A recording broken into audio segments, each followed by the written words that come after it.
vraies voix Sud Radio, 17h-19h, Philippe David, Cécile de Ménibus. Les vraies voix, bienvenue à tous. Ravi de vous retrouver encore aujourd'hui avec Philippe David. Ça va Philippe David? Oh, ça va très bien Cécile, et vous? Vous avez l'air en pleine forme. Vous avez déjà nettoyé vos lunettes avec du jambon? Ben, c'est ce qui m'arrive là. Je n'arrive pas à les nettoyer, je ne vois rien dedans. Parce c'est du terrible. jambon, ça va être un peu gras après l'hiver.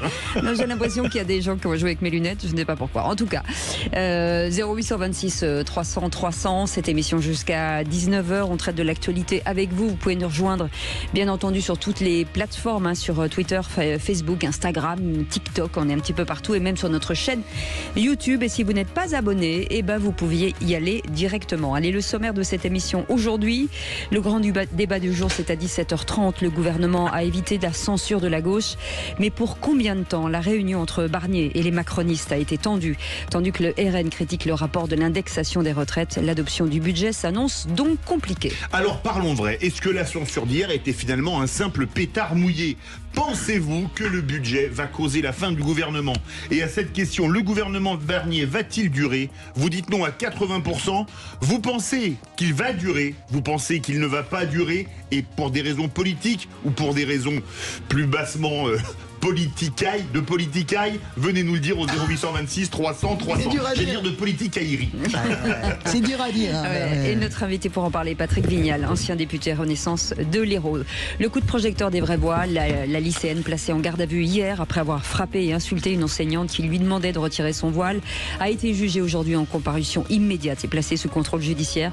Le procès reporté au 11 décembre avec interdiction de contacter la victime. Alors, est-ce que nous vivons une nouvelle offensive contre la laïcité dans les établissements scolaires? Est-ce que les personnels sont armés et formés pour y faire face?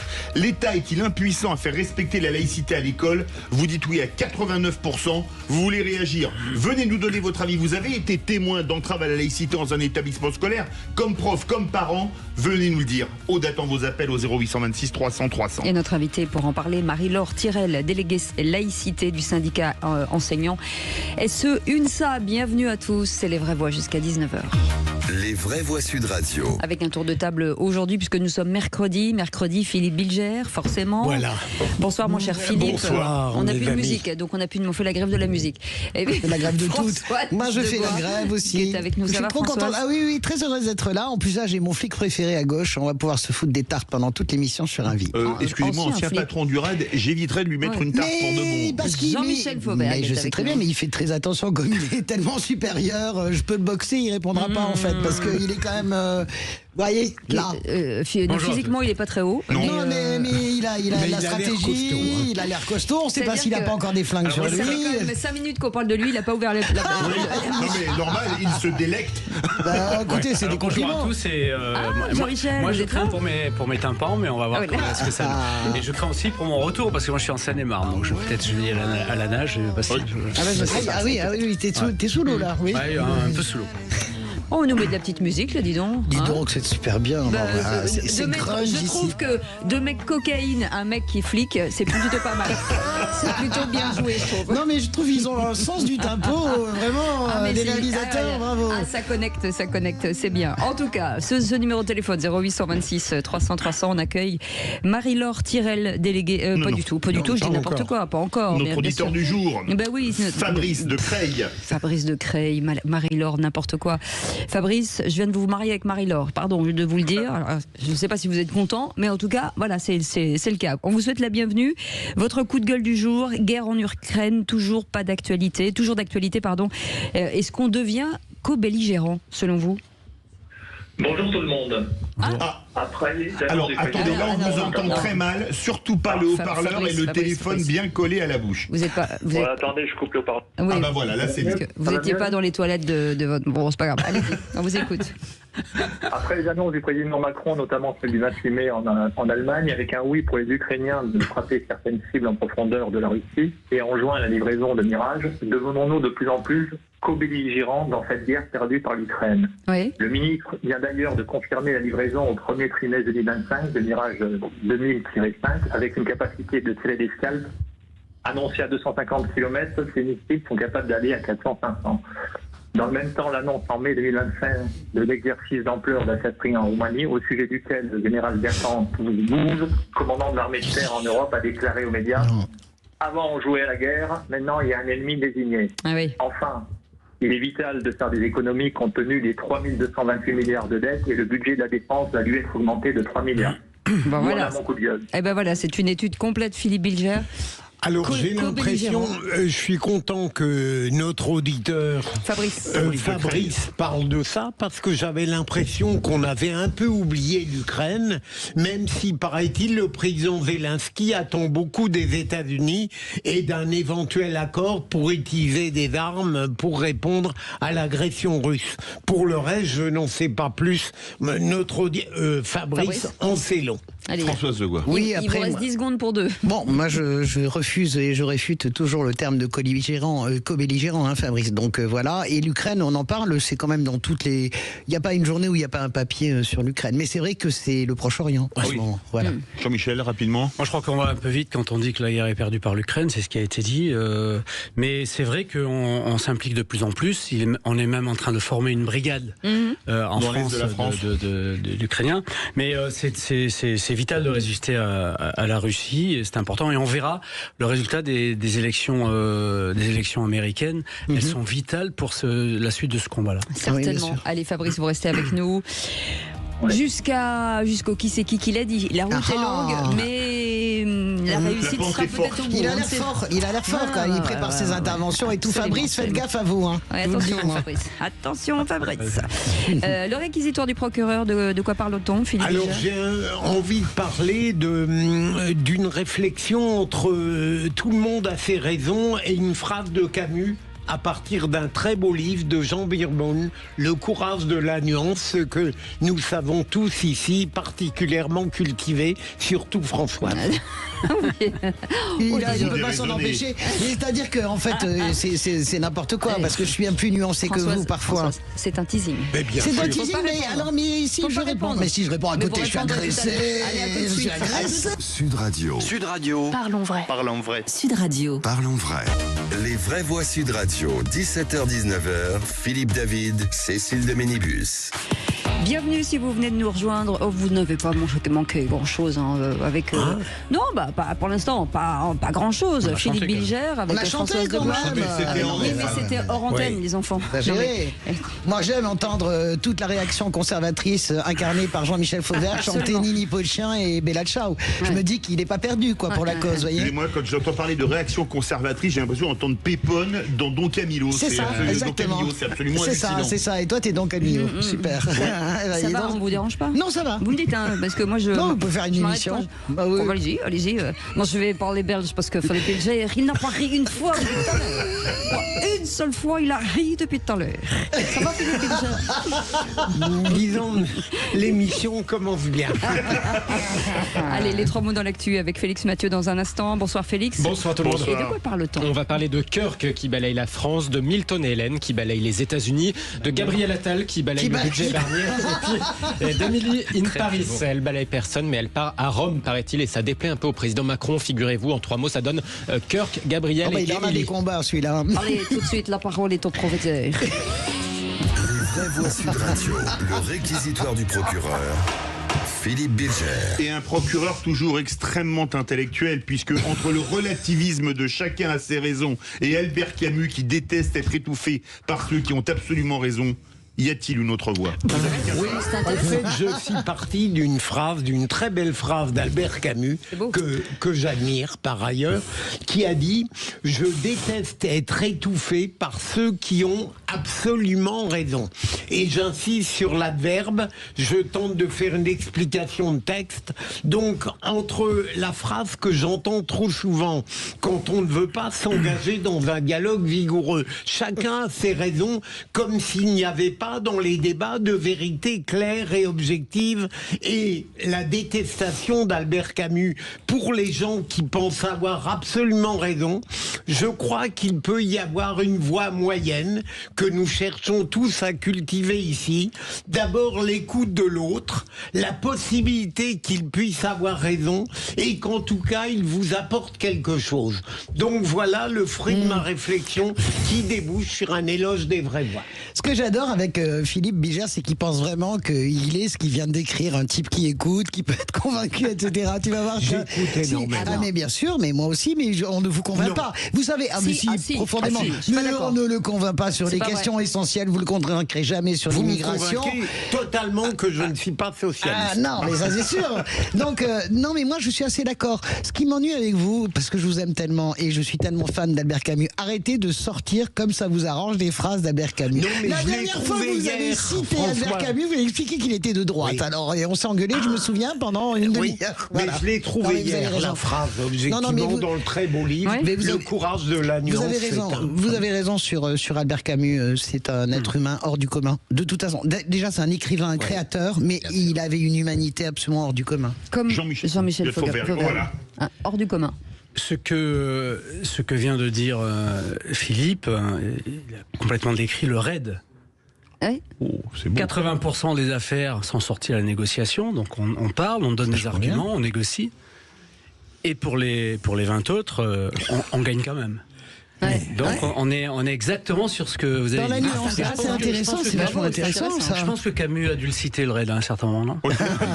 Non, mais c'est vachement intéressant parce que c'est vrai que excusez-moi, on peut, parce que en fait le raid, on le voit toujours comme un groupe d'élite d'intervention. Zim bam boum, on arrive, on défonce tout et finalement on gagne. Mais en réalité, on oublie. Enfin, moi, j'avais complètement oublié la partie négociation. En fait, vous en avez mené vous des négos? Moi, j'avais des équipes de négociateurs. C'est un métier. C'est un métier à part. C'est hyper formé, parce que, en psychologie, etc. Parce qu'il faut rentrer dans la psychologie de celui qu'on a en face de nous. Mais on laisse le temps de la négociation et tout. Mais le rôle du patron du raid, c'est ensuite de faire la nuance entre les deux et de décider quand on doit gagner sans la négociation. D'ailleurs, le pire profil psychologique étudié au raid, c'est le degoisisme. Alors là, c'est un truc, c'est le profil Françoise de Gaulle, on ne peut pas négocier avec elle. Si, vous pouvez négocier, vous pouvez pas, vous achetez avec des bonbons, arrêtez. Vous aussi, regardez-vous dans une glace, Philippe David, on vous achète avec des saucissons. Non mais moi ça me passionne, j'aime bien cette c'est incroyable que c'est incroyable qu'il ait associé, vraiment c'est une des plus grandes surprises, à associer nuance et raid, et vous m'avez convaincu. Et je vais devoir négocier pour avoir du temps, justement. Tout de suite les 3 mots dans l'actu, c'est Félix Mathieu. Merci Philippe Bilger. Les vraies voix Sud Radio. 3 mots dans l'actu, Félix, qui sont 3 prénoms, Kirk, Gabriel et Émilie. La tempête Kirk déferle sur la France et place 35 départements en vigilance orange. La Seine-et-Marne vient même de basculer en rouge. Les ouragans Milton et Hélène déferlent sur les États-Unis, où le président Biden supplie des habitants d'évacuer en Floride. Question de vie ou de mort, dit-il. À suivre aussi, l'ouragan Gabriel Attal déferle sur le budget de Michel Barnier. Trop d'impôts et pas assez de réformes, dit-il. Pendant qu'Emmanuel Macron, lui, se mouille pour qu'Émilie in Paris reste en France. Il paraît qu'elle est partie à Rome. Les vraies voix Sud Radio.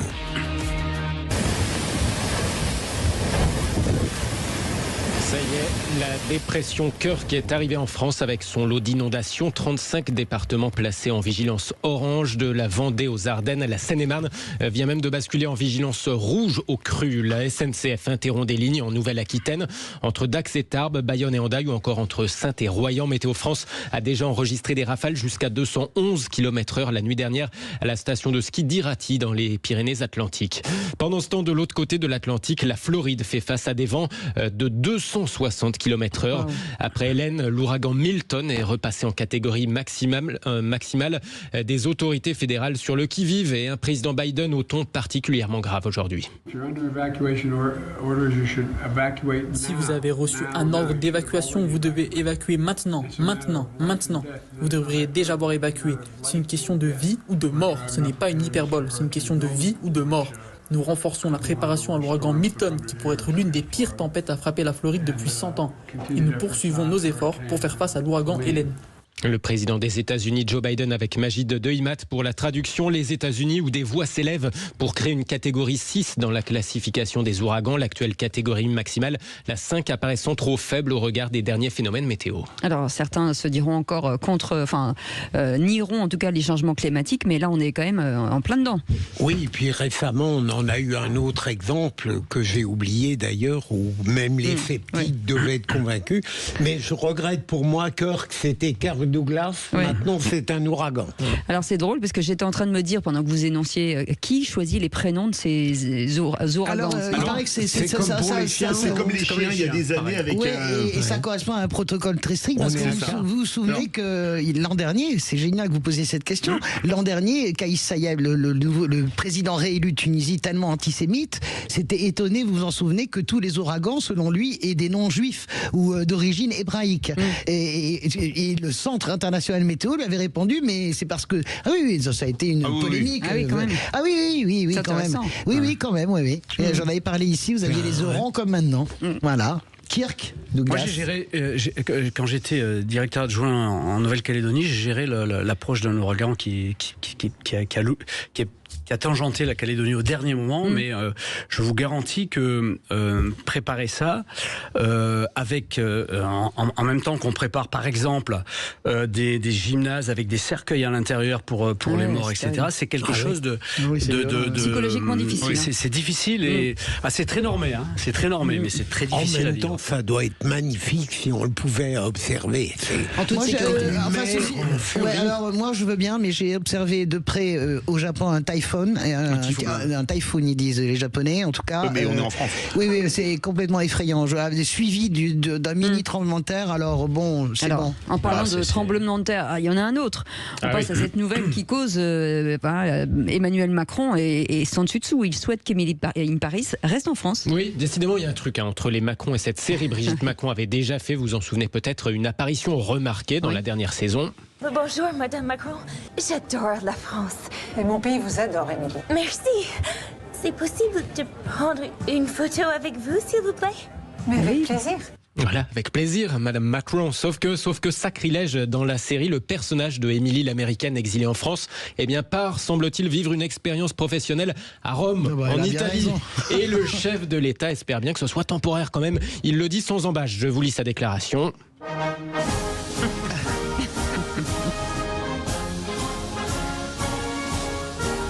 Nous allons nous battre avec acharnement. Nous allons leur demander de rester à Paris. Emily in Paris à Rome, ça n'a pas de sens, déclare donc le chef de l'État dans une interview à Variety. Alors je ne sais pas vous, mais moi ça me rassure quand même d'avoir un président qui veille au grain. Là vraiment, on s'attaque au sujet de fond qui marque les Français. Quand même. Il a du temps à perdre. Je vous rappelle quand même que là il tourne en rond. Le gars, il est passé de 2 journées à 200% à 10% à peine. Il faut bien qu'il fasse un truc. Est-ce que vous vous rendez compte de la puissance d'une série télé quand même? Et en plus de ça, je pense que géopolitique, parce que c'est quand même un truc. Parce qu'en plus, les boules, si ça part à Rome, c'est Giorgia Meloni. Et donc, ils ont bien raison d'aller à Rome. C'est au moins aussi agréable que Paris. Allez. Venons-en à cette déclaration de Gabriel Attal qui va nous mener à notre grand débat du jour. Ça se confirme. Le groupe macroniste entend faire entendre sa voix face au gouvernement Barnier, notamment dans le processus d'adoption du prochain budget. On le savait, la réunion d'hier avec Michel Barnier a été houleuse. Et tout à l'heure, donc, le chef des députés macronistes, Gabriel Attal, a tenu à faire entendre sa différence avec celui qui lui a succédé à Matignon. La crainte que nous avons déjà exprimée, c'est que le budget qui semble se dessiner n'intègre pas assez de réformes et trop d'impôts, avec le risque de déstabiliser nos industries et la classe moyenne qui travaille.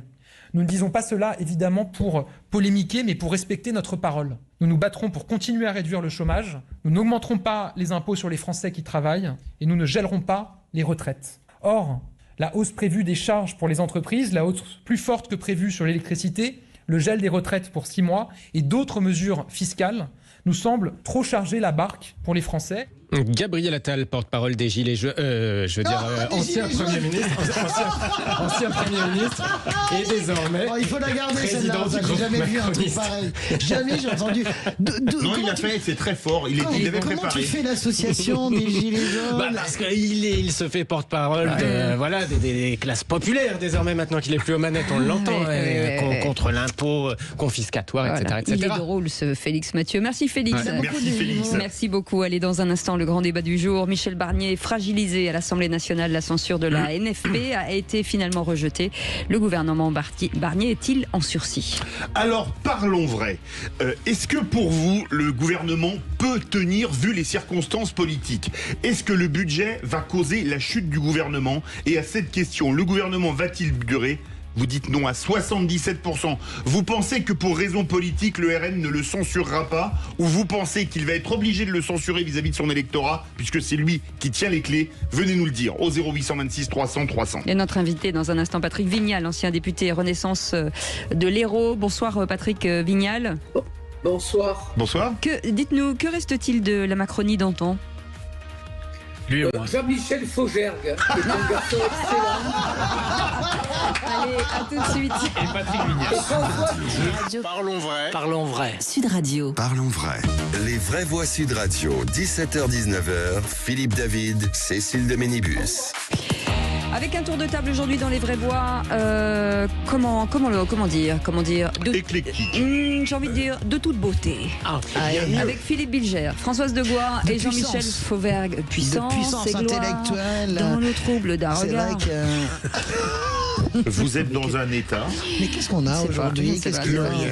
Non, écoutez, on est heureux. Voilà, on est heureux parce que dans cette actualité un peu compliquée, ça fait du bien d'être avec des gens sympas et avec qui on peut parler, apprendre et voir se disputer parfois, mais toujours avec élégance. Il n'y a pas trop de sujets où on peut se mettre dessus là, avec Bilger aujourd'hui. Si, vous inquiétez pas. Il y a même Vignal qui fait de l'humour, en fait.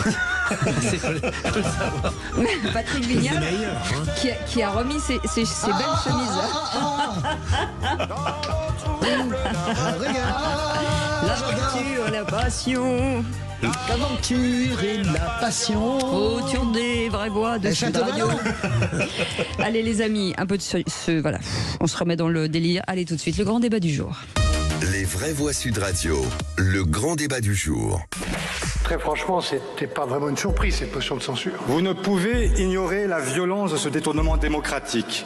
Jamais, monsieur le Premier ministre, vous n'auriez dû vous tenir devant moi et siéger sur ces bancs, comme si le 7 juillet n'avait jamais existé, comme si les droites libérales et conservatrices avaient gagné ces élections législatives et se retrouvaient naturellement à la tête du pays. Il y a donc des majorités relatives, c'est le choix du peuple français, et parmi ces majorités relatives, c'est que la majorité relative qui accompagne le gouvernement est aujourd'hui la moins relative. Pour l'adoption, 197.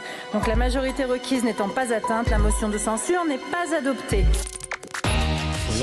Et le gouvernement a donc échappé à la censure de la gauche hier pour combien de temps? On ne le sait pas. La réunion entre Michel Barnier et les macronistes a été assez houleuse. Le Rassemblement national évoque des mauvais signaux sur l'indexation des retraites repoussée à plusieurs mois.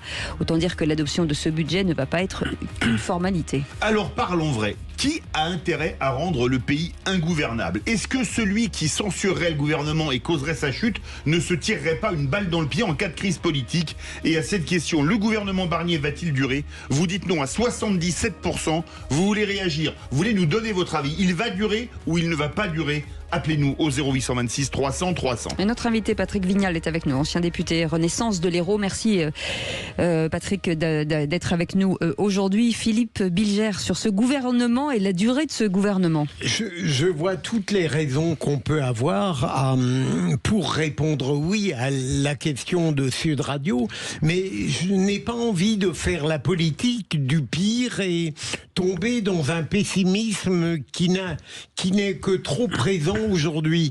Moi, je suis persuadé, en dépit des signes négatifs, Sébastien Chenu qui n'est pas content sur le projet de budget, les macronistes qui oublient qu'ils ont perdu d'une certaine manière les élections et qui font les pires difficultés à Michel Barnier comme Premier ministre. Perdu, en plus. Donc, c'est un tableau globalement négatif, mais j'espère que au moment de plonger la France dans le chaos et peut-être de souhaiter le départ d'Emmanuel Macron, il y aura encore quelques démocrates responsables et lucides.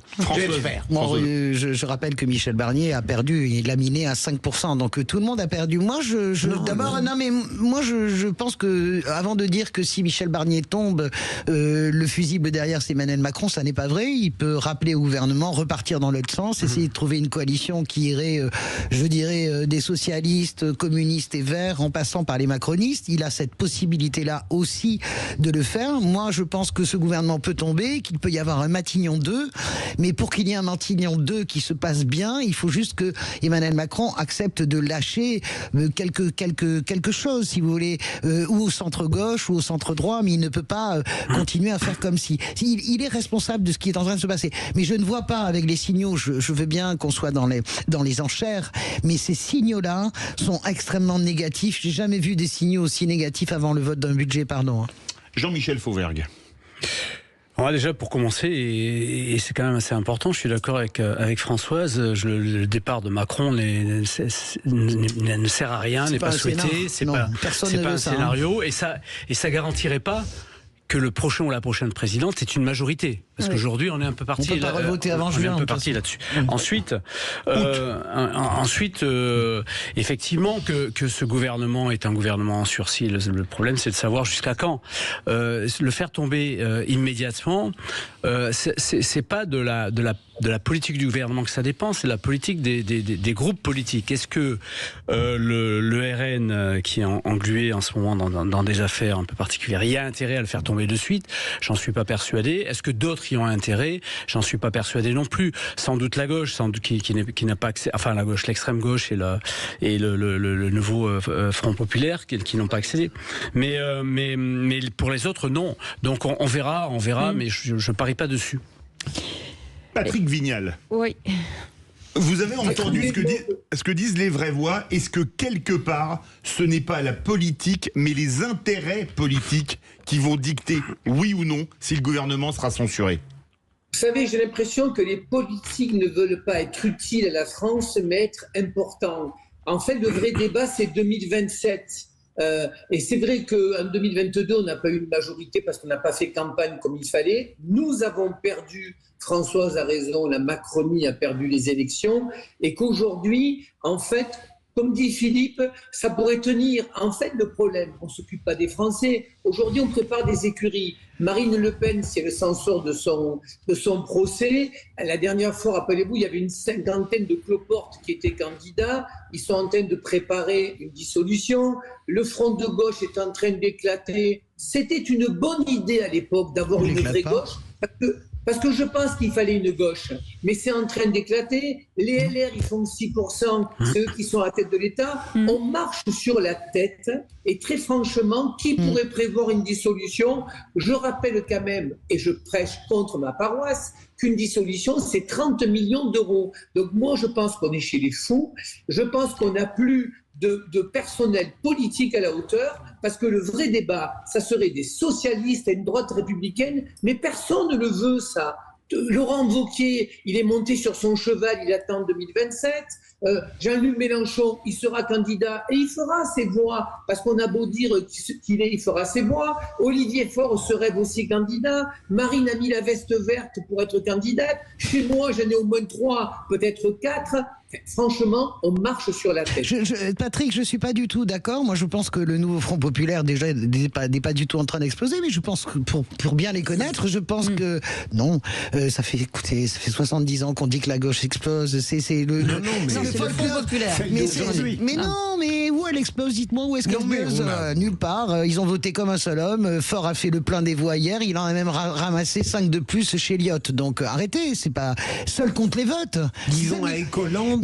Mais on s'en fout, bien sûr. Bien sûr qu'il y a une compétition, mais seul contre le vote. Moi, ce que j'ai vu hier, c'est que la motion, elle a fait le plein à gauche. Il n'y a pas une voix qui a manqué. Ce que moi je pense plutôt, c'est que la gauche est plutôt en train de préparer Matignon 2. Sérieusement, Patrick. C'est ça. Pas du tout 2027. Pas du tout 2027. Françoise, moi je pense que oui, j'entends votre analyse. Le vrai problème, c'est qu'il y a 63 députés PS qui n'auraient pas pu être élus. 66. Il y a des villes. 66. Oui, il y a les villes. Mais je vais vous dire, une fois que mars 2026 sera passé, je vous fais le pari que ça va éclater et que vous aurez un candidat PS, vous aurez Fabien Roussel, et j'espère qu'il y sera parce qu'il fait du bien aux campagnes, et vous retrouverez avec l'extrême gauche une gauche, un candidat macroniste, j'espère qu'on va s'entendre, entre Horizon, Gabriel Attal, Elisabeth Borne, et après vous aurez Marine Le Pen. Non, vous aurez. Attendez. Pardon, je réponds et après Philippe Bilger veut parler. Vous aurez, Patrick, c'est pas ça trop à fait dans les tuyaux. Vous savez très bien qu'on va essayer d'aller vers une candidature unique de la gauche socialiste vers communiste, parce qu'il n'y a pas d'autre moyen et de contraindre Mélenchon et d'être au second tour. Voilà. Philippe Bilger. Patrick, comment voyez-vous la stratégie du président de la République et plus globalement celle des macronistes dans cette configuration très particulière? Cher Philippe, on en a parlé déjà avec Jean-Michel. La Macronie, c'était pas une marque, c'était un homme. Il est arrivé en 2017. Je suis un des premiers macronistes en France, parce que je l'ai reçu pendant 2 jours en 2016. C'est vrai, je m'en souviens. Il est arrivé avec ce en même temps, c'est-à-dire à la fois homme de gauche, femme de droite, on s'entend. En fait, ça marche pas tout ça. Ça fait monter les extrêmes. Il y a des gens de droite, il y a des gens de gauche, mais qui sont républicains avec la flamme républicaine. Et nous avons, nous les macronistes, une grande part de responsabilité si les extrêmes sont montés. Ça, c'est le premier point. Et le deuxième point, la Macronie, elle va s'éteindre avec Emmanuel Macron. Mais ce n'est pas le plus important. Il est élu pendant 3 ans encore. Moi, j'ai déjà dit au président qu'il devrait faire un tour de France et avoir des réflexions sur les 10 ans à venir. Il n'a plus le pouvoir. Il faut laisser le gouvernement faire. Et Barnier n'est pas si mauvais que ça. On va vous rappeler par téléphone parce qu'on n'entend pas très bien. On vous rappelle tout de suite au téléphone, hein, Patrick. Bougez pas. On arrive. Jean-Michel Fauvergue. Oui, j'espère qu'on va retrouver Patrick. Oui, bien sûr qu'on va le retrouver, Patrick. Que j'ai fréquenté pendant 5 ans à l'Assemblée nationale avec grand plaisir. J'espère qu'on va le retrouver assez rapidement. Non, je voulais lui dire que effectivement, on a. Je pense que le combat s'est perdu sur des choses fondamentales que sont le régalien, la sécurité, la justice, l'immigration, autant de sujets qui n'ont pas été abordés en temps utile et qui ont été abordé trop tard par Gérald Darmanin en particulier, qui était bien seul et bien isolé. Mais ce que je voudrais dire, c'est qu'aujourd'hui, on a quand même quelqu'un à qui on a refilé... Il est là, on l'a récupéré. Aujourd'hui, on a quand même quelqu'un à qui on a refilé les clés du camion, je parle de Barnier, du Premier ministre, en lui disant, voilà, la situation est grave, il faut que tu dépatouilles tout ça. Et dès qu'il fait quelques propositions, tout le monde monte au créneau en disant, mais c'est pas les notes de propositions, attention, etc. On est... soit on fait un gouvernement et ça sera le même cas pour la gauche, le centre-gauche et le centre-droit et les Macron. Soit on fait des concessions et on fait un programme et on avance. Soit à chaque fois qu'il y a une politique, une discussion de politique générale, des budgets ou d'autres projets de loi, eh bien on se heurte et puis à un certain moment ça va craquer et les Français derrière. Et là je suis d'accord avec Patrick complètement. Et les Français derrière regardent ça en se disant mais ces hommes politiques et ces femmes politiques n'ont aucun sens des responsabilités, ce sont des fous, ce sont des barjots, il faut arrêter tout ça maintenant. Patrick Vignal. Oui, vous savez ce que dit Jean-Michel, et moi je regrette des gens comme Jean-Michel, c'est des hommes de terrain, c'est des gens qui ont des choses à dire. Ce qui nous a manqué à Macronie, c'était Sciences Po, 30 ans, la tête bien faite, c'est très bien, mais on a oublié cette alchimie, on a oublié d'avoir des élus locaux, des hommes et des femmes qui savent de quoi ils parlent. Pour connaître les réponses, pour connaître les solutions, il faut connaître les réponses. Et donc moi je suis très clair, et je suis assez triste de mon pays, mais je vous fais le pari que ça pourra tenir jusqu'à 2027, parce que plus personne n'est à la hauteur. Dans mon camp, quand on dit qu'on ne veut pas augmenter 2% des super profits, rappelez-vous sur votre antenne, Carlos Tavares, 36 millions d'euros, il ne pourrait pas nous donner 3% pendant 2 ans sur une contribution. Et dans mon camp, on dit on ne veut pas augmenter les impôts. Au Front Populaire, on dit il est hors de question qu'on touche à l'électricité. Franchement, on n'est plus à la hauteur. Et moi-même, je regrette de ne pas l'avoir assez ouvert. Je pense, rappelez-vous, pendant la réforme des retraites, cette réforme des retraites, elle était mal emmanchée et c'est le départ, ça. Et donc, on ne sait plus faire avec les gens, en fait. Voilà. Et on a une classe politique, c'est dur ce que je vais vous dire à tous. J'espère qu'on aura une nouvelle génération qui ne sera pas pour le chacun pour soi, mais qui sera pour le chacun pour tous. Le bien commun. Allez, Fabrice. Pardon. Ce que dit Patrick me fait penser à la définition de la politique de Mitterrand. fait parler à des gens. Oui, Voilà. c'est vrai, je suis Allez, d'accord. Fabrice, 0826 300 300 qui nous appelle de Creil. Une réaction, Fabrice, s'il vous plaît. Oui, désolé, mais j'entends parler de cuisine politique. C'est bien, mais le mur du réel, c'est la dette et le déficit public. Donc, quant à Barnier, il a son bâton de maréchal, il est dans le rôle, pas dans l'action. Il va tenter d'assurer l'intérim au plus loin. Avec son gouvernement un peu hétéroclite, ça peut pas fonctionner. Donc, ça va s'écrouler bien avant 2027. Mais vous pensez que les intérêts politiciens font que ça peut tenir? Parce que le RN, on en parlait, n'a pas intérêt à ce que le gouvernement disparaisse, et même si les relations entre Barnier et le groupe macroniste sont, on va dire, plutôt fraîches, on imagine mal les macronistes censurer le gouvernement Barnier. Donc, ça peut. Est-ce que pour vous, ça va pas tenir? Deux briques et de broc, mais tenir quand même? Il y a toujours comment faire. On ne parle pas de ce déficit public. On ne parle pas. Cette année, on va encore emprunter 285 milliards. Donc, on est dans une situation économique. On est vraiment dans le rouge. Dramatique, oui. Tout le reste, un peu, il est difficile de prévoir dans les prochains mois comment ça va se passer. Le budget peut passer en 49.3, ce qui ne règle toujours pas les intérêts de la dette qui vont passer de 50 milliards à 65 milliards. Ce déficit public, il y a un autre mur du réel, c'est l'Europe. On doit normalement être à 3%. Il faut la cure d'austérité, vous avez raison. Oui. Donc en fait, tout le reste, socialiste, RN, ainsi de suite, tout ce truc-là, on a un peu l'impression d'ailleurs que la composition des 41 ministres, c'est un peu... les gens sont venus un peu pour se gaver, un peu en attendant une fin, quoi. Non, Patrick Vignal, est-ce que pour vous, ça ne veut pas tenir pour les intérêts politiciens? On imagine mal les macronistes censurer Barnier, quand même. Mais je vais vous donner un exemple. Il y a 474 niches fiscales. Oui. Avec Joël Giraud, qui s'occupait du budget, on voulait en supprimer. Mais il y avait une niche sur les bains-douches. Le député de la région, de la Circo, où il y avait des bains-douches, il disait non, ne touchez pas. En fait, on s'est retrouvé avec 577 députés qui sont auto-entrepreneurs de leur circonscription et de leur réélection. Et ce que dit l'auditeur, il a raison. En fait, il n'y a plus personne qui fait du commun. Donc chacun va hurler.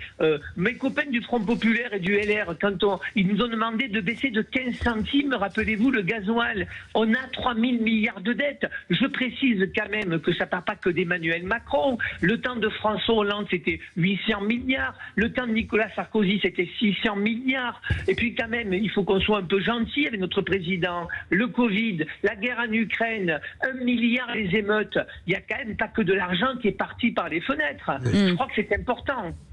Merci beaucoup Patrick Vignal d'avoir accepté notre invitation. Vous êtes un ancien député Renaissance quel bonheur de l'entendre. Et c'est un bonheur.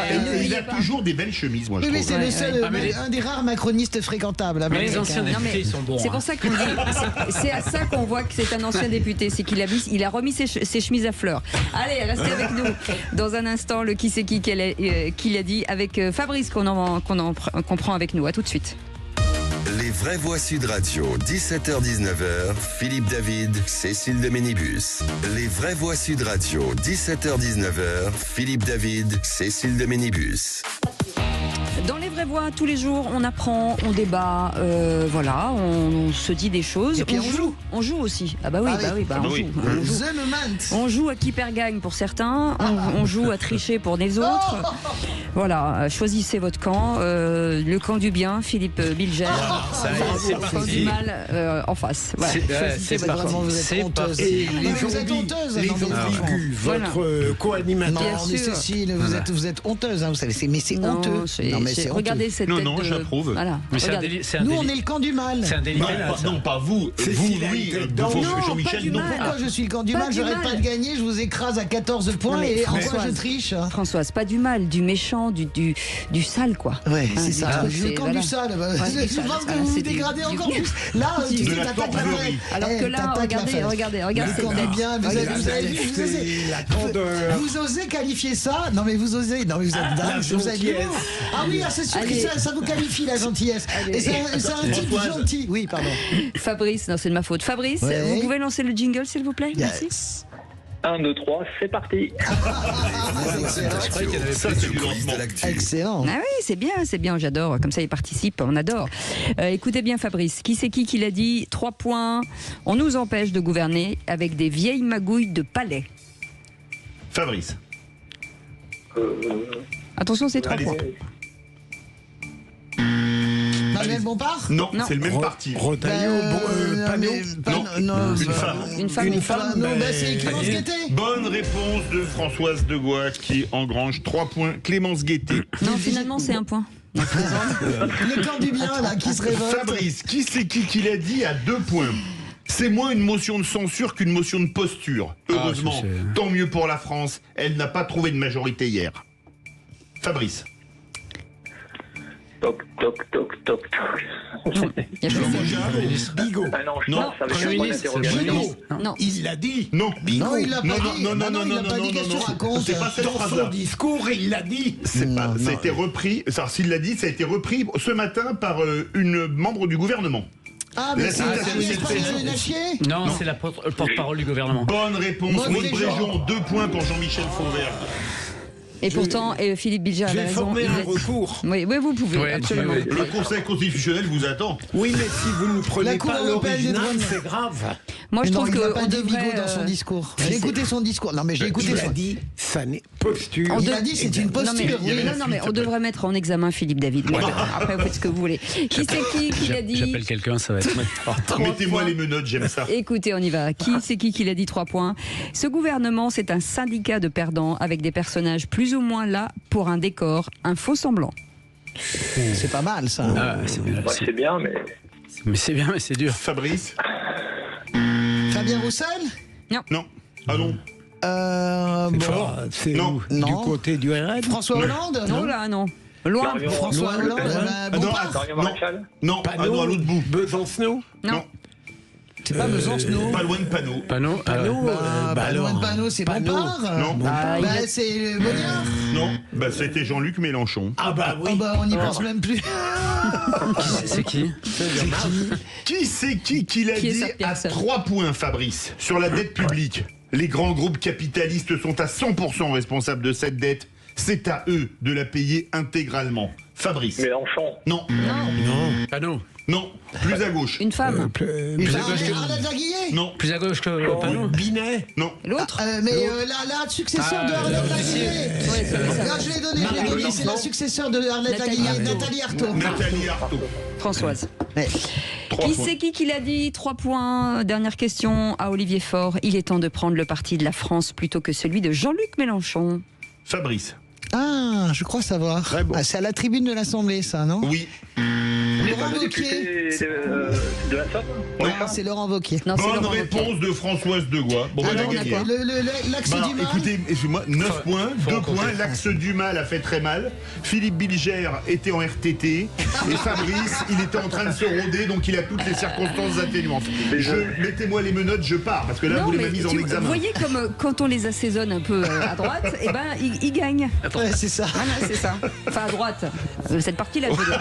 Allez, merci beaucoup. À droite du plateau. Voilà, c'est ça. Merci beaucoup, Fabrice, d'avoir participé à cette émission. C'était un bonheur de vous accueillir. Dans un instant, le journal, la météo, et on revient juste après, jusqu'à 19h. À tout de suite. Sud Radio. Parlons vrai. Sud Radio. Parlons vrai. Sud Radio. Parlons vrai. Les vraies voix Sud Radio, 17h-19h, Philippe David, Cécile de Ménibus. Et on entame la seconde heure des vraies voix. La 17e heure. Faudrait qu'on fasse. J'adorerais faire 24 heures de vraie voix. Vous voulez Alors pas moi, ça? j'ai fait un jour dans ma vie, j'ai fait 36 heures d'émission non-stop. Mais c'était pour Sida ou Téléthon? Non, c'était pour un record, de radio. 36 heures. Extraordinaire. Je peux vous assurer, si à la base vous n'avez rien à dire, le faites pas. Voilà. Parce que il y a un moment donné, ça rame. En attendant, Philippe Bilger est avec nous, Françoise Degois, Jean-Michel Fauvergue. Dans un instant, notre ami Philippe David va encore râler. Oui, c'est une proposition du think tank qui s'appelle l'Institut Montaigne. La retraite à 66 ans. Et je vais vous dire que je suis pas du tout d'accord et vous allez comprendre pourquoi. On en parle dans un instant. En attendant, 0826 300 300, ce numéro de téléphone sur lequel vous laissez des messages et on les écoute. Oui, bonjour Eric, j'habite à Metz. Je voulais revenir sur l'information, notamment donc ces 2 Afghans et une 3e personne arrêtés pour projet d'action violente. Pourquoi ne pas appeler un chat et dire tout simplement projet d'attentat? Voilà. C'est encore une fois un projet d'attentat terroriste et je crois qu'il ne faut pas avoir peur des mots. Merci. Philippe Bilger. On bannit l'euphémisme. On euphémise les mots en croyant euphémiser le réel, mais ils demeurent terrifiants. Les mots ne servent à rien.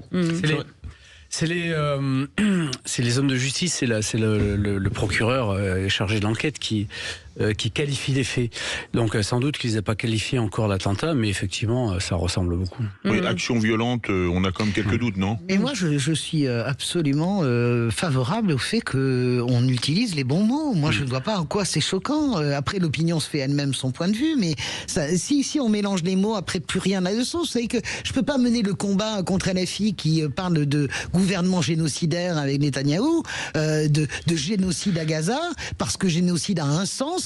Et ne pas trouver normal que la justice emploie les bons mots. Ensuite, les gens, l'opinion se fait son point de vue. Mais je pense que c'est très important de qualifier les...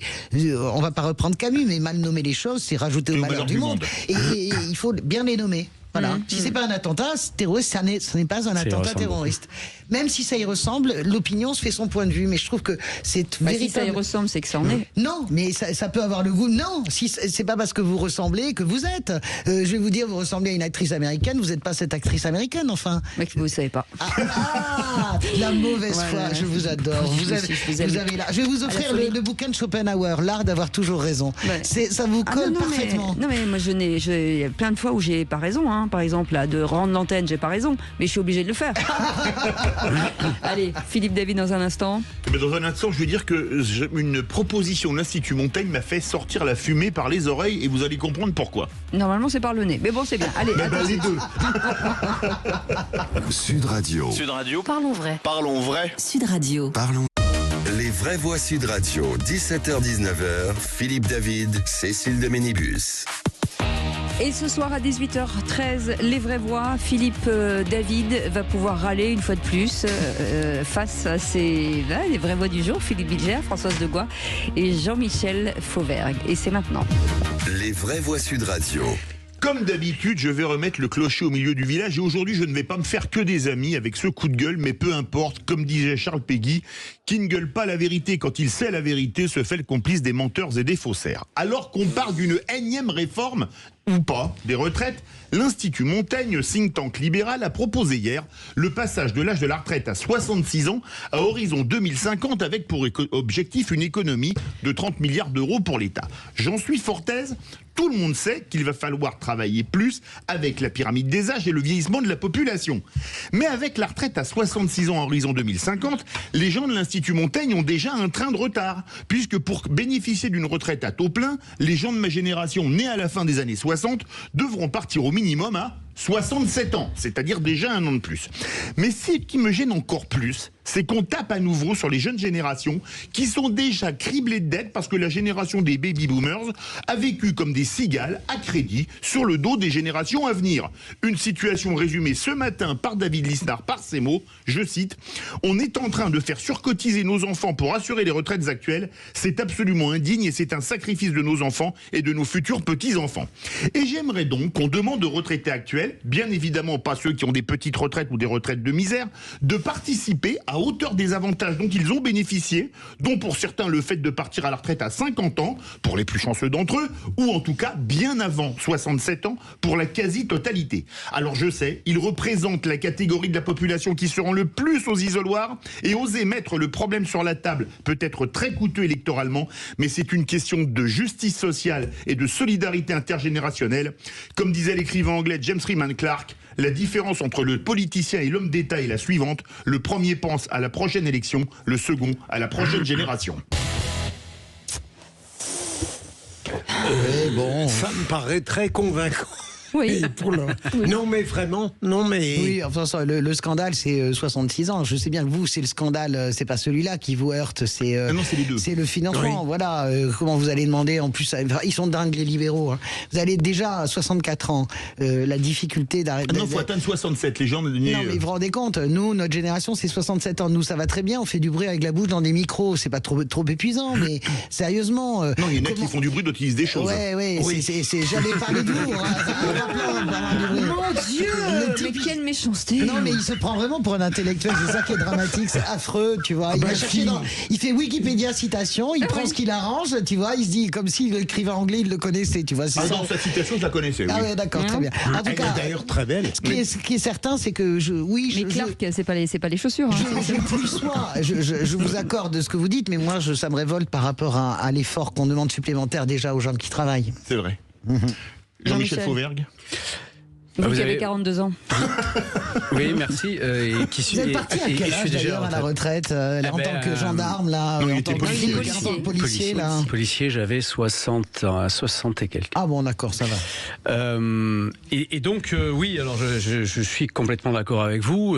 Effectivement, l'âge de départ à la retraite n'a rien à voir avec l'accumulation des trimestres que l'on doit avoir, des années que l'on doit avoir de travail. Effectivement, maintenant. Aujourd'hui, les gens partent plus largement vers 66, 67 ans, 68 ans à la retraite. Hein. Mais effectivement aussi, on est un des pays qui travaille le moins sur la durée du travail avec l'âge de la retraite, sur la durée de la semaine, sur la durée hebdomadaire, enfin sur tout ce que vous voulez. On est un des pays qui travaille le moins, donc il faut évidemment se pencher sur ce problème-là. Parce que moi je travaille. Non, je parlais de travailler. On va pas faire le débat sur comment on travaille, la productivité, parce qu'il y a les chiffres de l'OCDE qui vont à l'encontre de ce que vous dites. Vraiment, on va pas repartir là-dedans, mais bon, on est quand même d'accord avec vous en fait, Philippe David. Les coups de gueule de Philippe sont terribles. Ils font penser. Ouais. Dramatique. Bah oui, mais voilà. En tout cas, il y a un truc qui nous attend, c'est l'actualité de nos vraies voix. C'est ça. Pas de panique, nous sommes des professionnels. C'est tout à fait vrai. Ah bon? Vous causez de quoi? De tout. Politique, spectacle, sport. Il me demande mon avis sur l'actualité et je lui donne. Le tour de table. De l'actualité. J'adore. Merci Maxime pour ce jingle. Philippe Bilger, votre tour de table, alors c'est une exclamation. Marion Maréchal, quel talent, quelle intelligence, identité, liberté, bonne idée. C'est vous qui posez la question. Oui, j'ai dit c'est vous qui posez la question, donc il y a un point d'interrogation. Parce que je l'ai entendu ce matin chez Jean-Jacques Bourdin, et je la connaissais bien pour l'avoir moi-même interviewée. Bien sûr qu'elle a beaucoup de talent, elle a de l'intelligence, mais je me reproche, c'est vraiment un défaut qui commence à m'inquiéter. Quand j'écoute quelqu'un, je tiens au fond très peu compte des idées.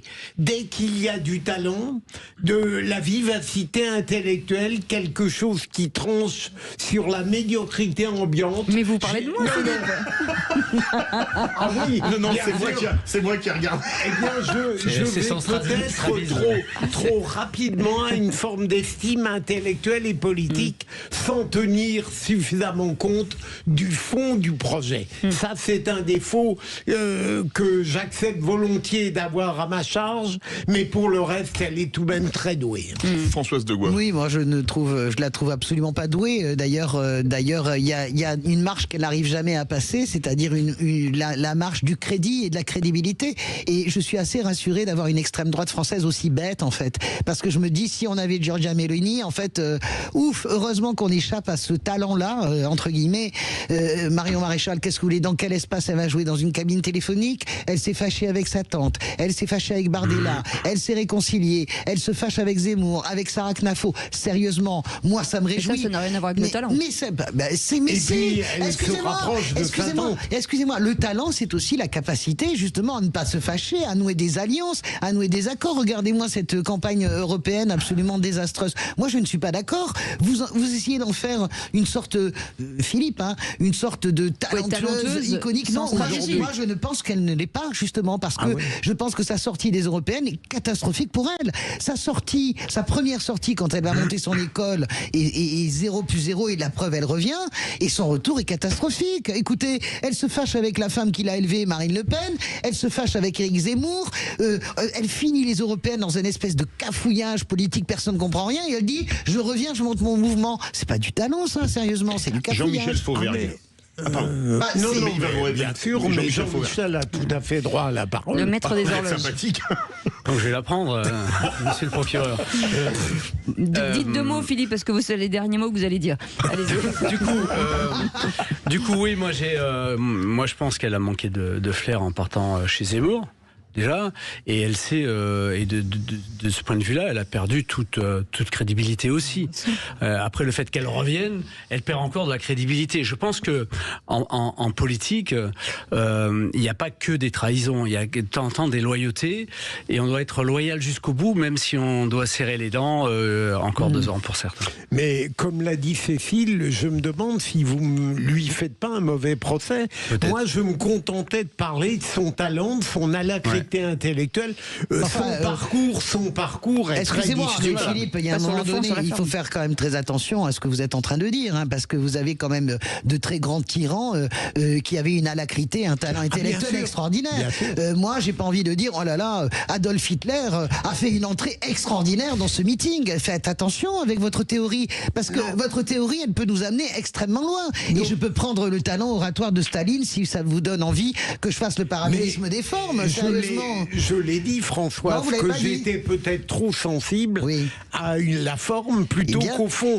Parce qu'il y a des gens très doués pour le fond qui sont parfois épouvantablement ennuyeux. Et c'est un peu comme ces détestatons de l'ennui qui me conduit à surestimer le talent des autres. Mais le talent n'est pas que positif, Françoise.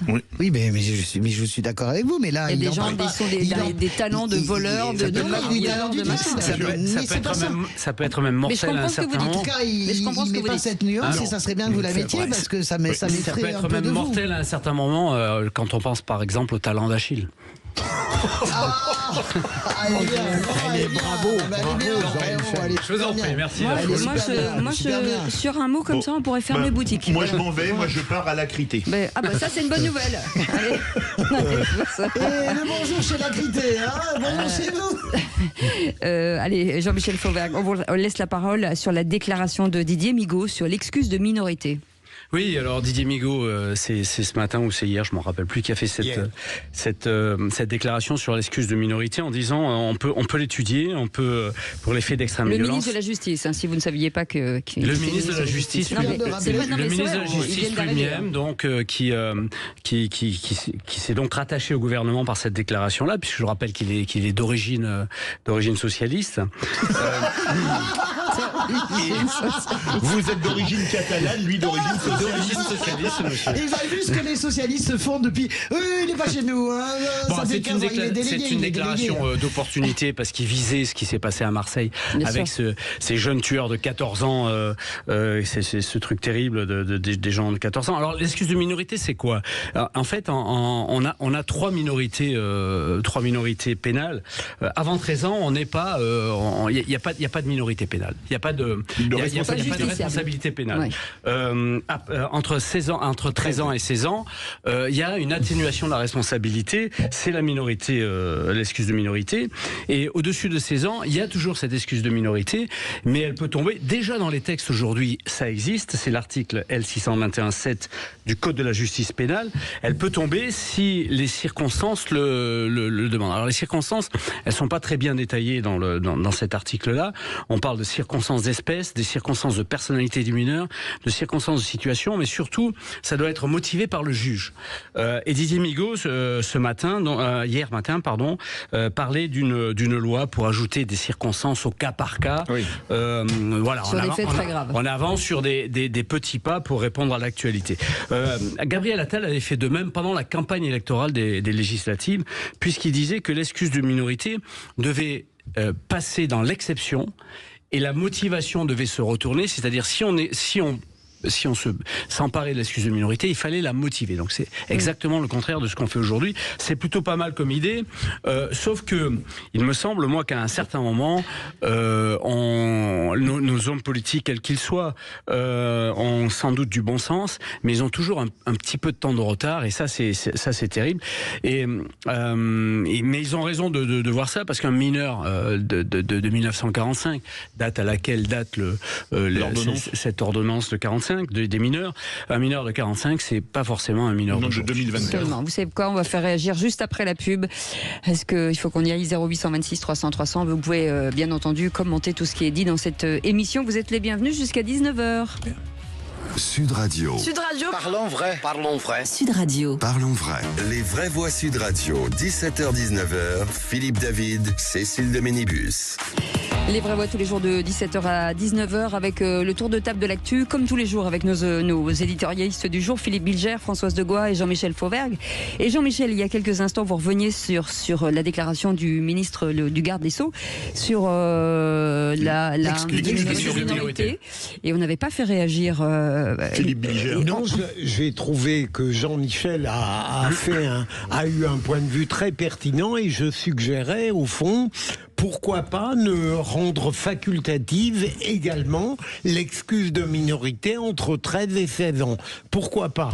Il l'a gardé pour concéder à cette forme d'humanisme qui veut qu'on traite différemment la minorité, mais tenir compte des événements récents et du fait qu'entre 13 et 16 ans... On puisse la lever, c'est ça? Voilà, absolument. François, j'entends, moi je n'ai rien à ajouter de plus, je trouve que on va partir très longtemps sur ce débat, mais ce que dit Philippe Bilger me convainc et Jean-Michel, ça me convainc à moitié, enfin voilà, ça me convainc à peu près. Mais pourquoi C'est intéressant. Parce que le débat sur l'excuse de minorité, malheureusement, n'est pas qu'un débat sur l'excuse de minorité. J'ai beaucoup de mal avec ces débats-là et je remercie Jean-Michel et surtout Philippe Bilger de toujours le laisser dans le contexte pur de la justice. Mais ces débats, je les prends toujours avec des pincettes car derrière, il y a toujours la lancinante idéologie, parce que si la gauche est idéologue, la droite conservatrice et l'extrême droite le sont aussi. Il y a ce lancinant débat et on arrive immanquablement par l'exemplarité, c'est par l'exemple qu'on attaque l'état de droit. Bruno Retailleau, Philippines, état de droit, et c'est par l'exemple, là, celui-là en l'occurrence, qu'on attaque, si vous voulez, l'excuse de minorité. Donc, je voudrais qu'on traite la justice, je vais jusqu'au bout de ce que je pense, je voudrais qu'on traite la justice pour ce qu'elle est, et qu'elle ne soit pas instrumentalisée. Et là, elle l'est en l'occurrence, comme l'état de droit l'est en l'occurrence par Bruno Retailleau. Jean-Michel, une réponse, 2 secondes. Mais là, ça n'a pas été votre cas pour vous. Très vite, je comprends très bien ce que dit Françoise et je comprends ses craintes. Mais sauf que d'un autre côté, vous avez la population qui subit cette criminalité importante et de plus en plus jeune, et donc il faut trouver des solutions. Qui veut des vraies réponses. Françoise Degois, à vous de moi je suis très en colère. Qui accuse BFM TV d'avoir été salué par Tsal. Ouais, vraiment, je suis extrêmement en colère de cette manipulation. Je trouve qu'on rentre à nouveau dans une zone dangereuse, tout à fait putride. J'en ai ras-le-bol de l'esprit de la torsion intellectuelle de Rima Hassan, c'est insupportable. En fait, elle était en direct sur BFM, on va citer nos confrères de BFM, Olivier Truchot et Alain Marchal, et elle les a agressés en plein direct en disant je vous rappelle que je parle à une chaîne qui a été saluée pour son excellent travail par l'armée israélienne.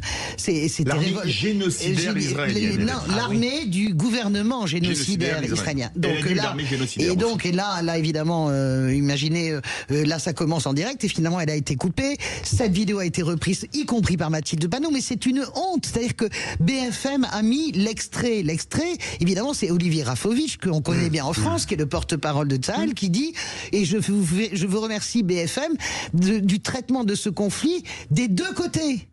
Et la vidéo est coupée avant des deux côtés.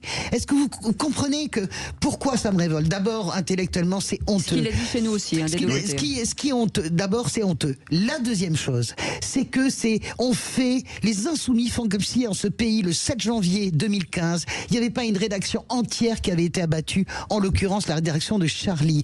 Vous vous rendez compte que dans le climat aujourd'hui, accuser une chaîne de télé, si vous voulez, parce que c'est ce qu'elle fait, Rima Hassan, d'être porte-parole d'un gouvernement génocidaire. Est-ce que vous pouvez imaginer ce que ça peut déclencher chez des gens? Et ça, c'est irresponsable. C'est vraiment honteux. Je suis en rage. Je ne vois pas trop de communiqués de sociétés de journalistes, d'autres médias. On devrait être debout contre ça. On devrait être debout contre ça. On n'a pas accepté ça. C'est pas possible. Philippe Bilger. Jusqu'à maintenant, la seule chaîne qui a protesté, c'est CNews. Oui, Pascal Pro, j'ai vu. Mais là où il y a quelque chose, j'adore Marchal et Truchot, mais j'ai été frappé de voir que ils se sont en quelque sorte justifiés devant les attaques odieuses de Rima. Ils ont eu raison. Non, mais là, il faudrait lui rentrer dans l'art profondément. Non, ils l'ont pas fait. Ils ont éprouvé le besoin, mais ils ne peuvent pas faire autrement de dire. On ne peut pas rentrer dans l'art des invités. Correct, mais on aurait pu être beaucoup plus dur à l'égard de cette femme. Merci beaucoup Françoise, en tout cas c'était bien de le dire. Ouais. Allez, l'info en plus c'était Félix Mathieu. Les vraies voix Sud Radio. Et l'info en plus, Félix, dans un désert médical du Loir-et-Cher, l'ancien médecin a été interdit de reprendre son activité. Oui, c'est pourtant une solution à la mode de faire revenir les retraités en appoint quand il y a un manque. Michel Barnier, vous vous souvenez sans doute, en avait parlé, que ce soit pour les médecins ou pour les profs. C'était lors de sa déclaration de politique générale. Sauf que il y a médecins et médecins apparemment à Chartres-sur-Loire, une petite commune du Loir-et-Cher. Le docteur Michel Delaunay s'est donc vu interdire de reprendre son activité par le Conseil de l'Ordre. La raison, il n'avait pas effectué la formation obligatoire depuis plus de 3 ans. Alors presque 10 ans après son départ en retraite, c'était en 2015, l'ancien généraliste de 77 ans souhaitait donner un coup de main à la commune qui a perdu depuis ses 2 médecins. Grosse déception donc pour celui qui se voulait de bonne volonté. Le Conseil de l'Ordre a décidé que j'étais inapte, donc je ne peux pas reprendre d'activité médicale, ce que j'aurais dû faire le 1er octobre. Donc on se retrouve avec une maison de santé sans médecin. C'est un désarroi parce que les gens ne pourront pas faire renouveler leurs ordonnances. Les gens sont perdus, ils n'ont plus de médecin et ça ne va pas aller en s'arrangeant. Le docteur Delaunay, joint par François-Louis Bourneau pour Sud Radio, agacement partagé par les habitants de Chartres-sur-Loire, mais aussi par Isabelle Paré, une réflexologue.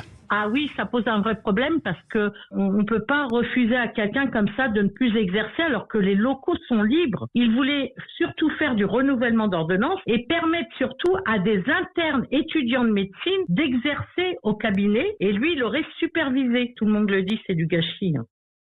Dossier signé François-Louis Bourneau. Notez que nos confrères de la Nouvelle République ont pu joindre la présidente du Conseil de l'Ordre des médecins du Loir-et-Cher. Elle explique qu'elle n'avait jamais, au cours de sa carrière, vu de médecin reprendre après une aussi longue période d'inactivité, quasiment 10 ans. Oui, mais peut-être que les choses changent aussi. Il avait l'air cohérent en parlant. Ah oui, bien sûr. Bon, mais je comprends tout de même qu'on prenne des précautions. Oui, si c'est pour renouveler des ordonnances. Non, mais je sais pas. Je trouve que c'est quand même un peu, c'est fort de café, c'est un peu hard. Oui. Ils renouvellent les ordonnances, ils pratiquent pas des actes médicaux. Peut-être pas fait que ça. Non, mais honnêtement, mais même 3 ans, vous savez très bien, on a tous eu un médecin de famille un peu âgé qui a accouché tous nos mères, nos grands-mères. Enfin, je veux dire, moi, je remets ma vie entre les mains de ces gens-là, sans aucun problème. Il est peut-être assez conscient pour dire ça, je ne peux pas le faire. Bien sûr. Allez, c'est nul. Merci beaucoup Félix Mathieu. Allez, dans un instant, retour à Tourcoing où une lycéenne a été jugée en comparution immédiate pour avoir agressé une enseignante, je vais y arriver, et qui demandait de retirer son voile. Faut-il relancer ce débat sur la laïcité à l'école? Alors parlons vrai, est-ce que nous vivons une nouvelle offensive contre la laïcité? Est-ce que les personnels de l'éducation nationale sont armés pour y faire face? Et à cette question, l'État est-il impuissant à faire respecter la laïcité à l'école? Vous dites oui à 90%, vous voulez réagir, le 0826 300 300. Et Marie-Laure Tirel est avec nous, déléguée laïcité du syndicat enseignant SE UNSA. Merci d'avoir accepté notre invitation. Est-ce que cette affaire, est-ce que c'est de la conviction ou de la provocation selon vous? Peut-être les deux. On en parle dans un instant. Bougez pas, c'est les vraies voix jusqu'à 19h. Sud Radio, votre attention est notre plus belle récompense. Vous faites du bien à tellement de personnes. Vous ne pouvez pas vous imaginer. C'est formidable. Il faut que cette émission dure très longtemps. Merci Sud Radio. Sud Radio, parlons vrai. Les vraies voix Sud Radio, 17h-19h, Philippe David, Cécile de Ménibus. Retour des vraies voix avec Cécile de Ménibus et ce trio, on peut dire, de choc. Même Françoise de Gois, aujourd'hui, ça veut vraiment tout dire. Philippe Bilger, Françoise de Gois. est stabilisée. La preuve que les miracles existent. Et Jean-Michel Fauvergue, ça doit être la peur de Jean-Michel Fauvergue à côté de vous. Excusez-moi, vous savez que non, mais franchement, je vous épargne parce que ma mère ne supporte pas que je sois trop méchante avec vous. Elle me dit quand même, c'est trop le même bien. Je le fais de moins en moins. Donc, je vous épargne, mais ne me poussez pas dans mes retranchements. Ne me poussez pas. Hein? Merci madame. Merci beaucoup. Tout de suite le coup de projecteur des vraies voix. De Gois. Les vraies voix Sud Radio, le coup de projecteur des vraies voix.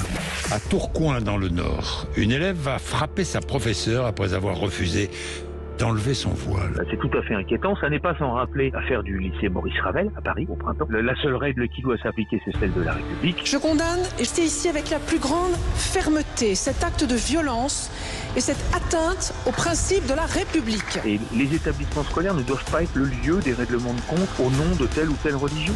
C'est pas possible. On pourra pas continuer comme ça. Menacer un professeur, c'est menacer la République. La lycéenne placée en garde à vue hier après avoir frappé et insulté une enseignante qui lui demandait de retirer son voile a été jugée aujourd'hui en comparution immédiate et placée sous contrôle judiciaire. Le procès est donc reporté au 11 décembre avec une interdiction de contacter la victime. Alors parlons vrai, espérez-vous un durcissement des sanctions pour ceux qui refusent d'appliquer la loi ? Pensez-vous que la loi de 2004 est encore suffisante ?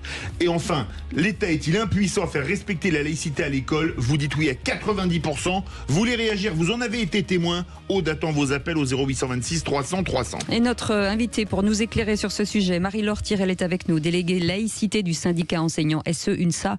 Merci madame d'avoir accepté notre invitation. Philippe Bilger, ce respect de la laïcité remis en cause régulièrement. Oui, alors d'abord ce ne sont pas ces phrases ministérielles d'une banalité absolue merci qui permettront le règlement du problème. Deuxième élément, pour une fois, on ne peut pas reprocher à la justice de n'avoir pas fait son travail rapidement, puisque ça s'est passé avant-hier, comparution immédiate, la loi est respectée, elle a pu demander un délai.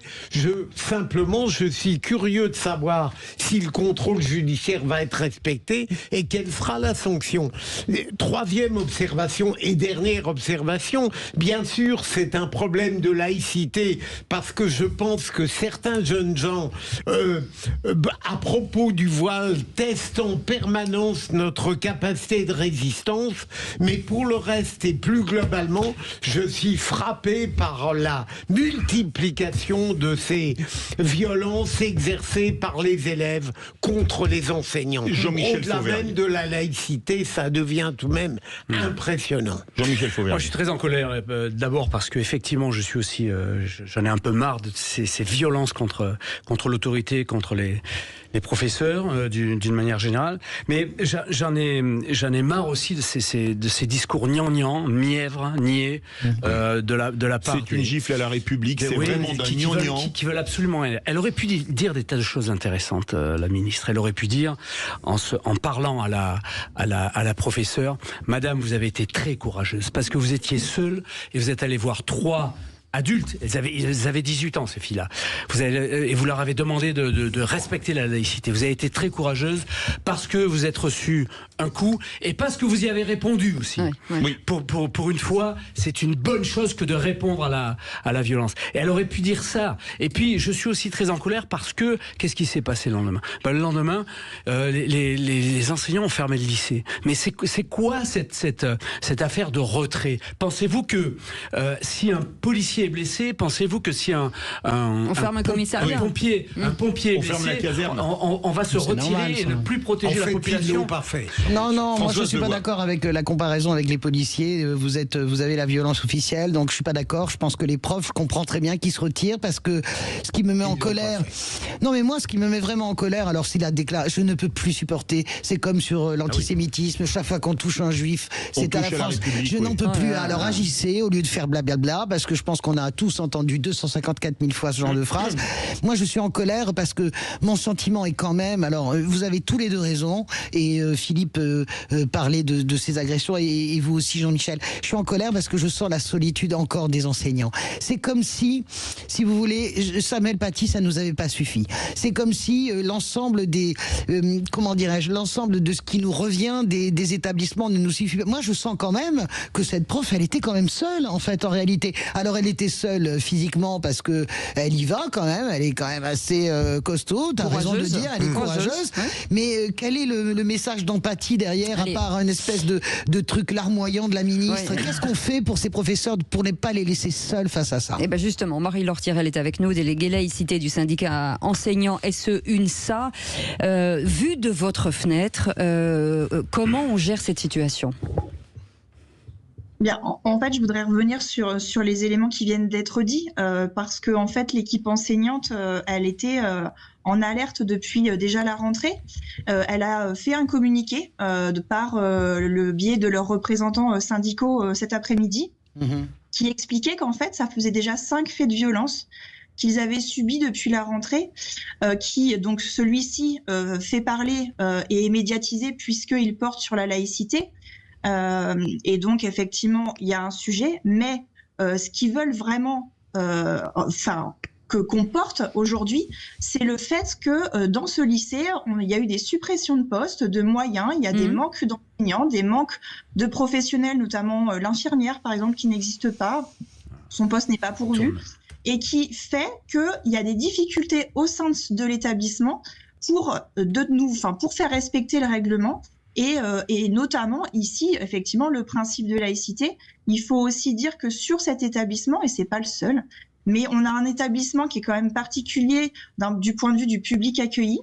C'est un lycée professionnel qui est donc à Tourcoing, dans un quartier défavorisé. L'indice de position sociale de ce lycée, il faut quand même le dire, est à 75, et la moyenne nationale est à 100. Donc c'est vraiment un lycée qui accueille des élèves socialement défavorisés, qui a donc une forte ségrégation sociale. Et on sait très bien que le principe de laïcité, il est plus difficile à faire vivre au sein d'un établissement ségrégé que dans un établissement où il y a de la mixité sociale.